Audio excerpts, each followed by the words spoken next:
Bonsoir, c'est Alexandra Brazinski.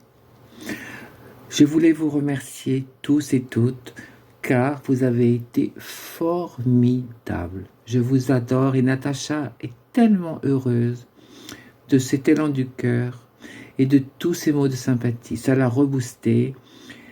Évidemment, elle est dans une situation très compliquée, mais ça lui a donné envie de se battre, de reprendre un petit peu le fil de son existence et de se dire je vais y arriver, j'ai peut-être accepté la proposition de M. Poutine, l'asile politique et me soigner.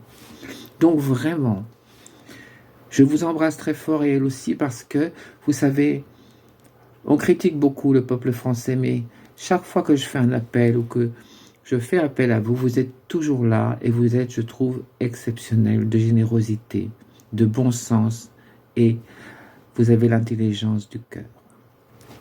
Aujourd'hui, je regardais le défilé en Russie.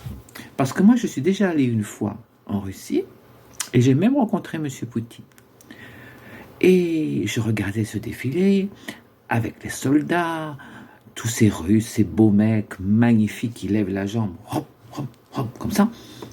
Même moi au cabaret, j'ai jamais réussi à la lever aussi haut. Je ne sais pas pourquoi, je devais être coincé. Enfin bon, c'est comme ça. Je me déshabillais, c'était bien suffisant. Et d'un seul coup, mon mari me dit, regarde ça. Mais qu'est-ce que c'est ça? Et qu'est-ce que je vois?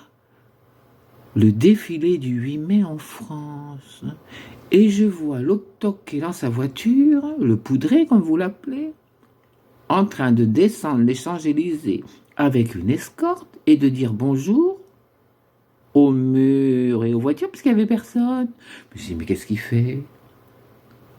Mais qu'est-ce qu'il fait? Il n'a pas pris sa dose ou quoi? Il est devenu fou? Et pourquoi on dépense tout cet argent?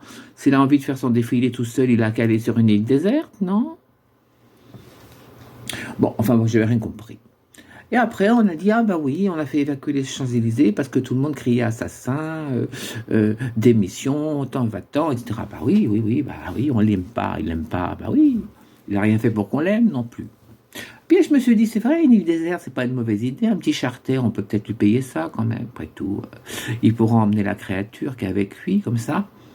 Et puis on trouvera une petite île avec des palmiers, des noix de coco, vous voyez, des choses comme ça. Et puis entourée de toutes sortes de requins. Vous savez, là-bas dans les Caraïbes, il y a des requins de toutes les couleurs qui sont vraiment très jolis. Les requins des lagons, tout ça. Comme ça, c'est sûr qu'ils ne pourront pas s'échapper. Ce serait chouette. Et puis nous, on pourra peut-être être enfants tranquilles, vous savez. Enfin voilà, c'était une idée comme ça, j'avais envie de vous la dire après tout.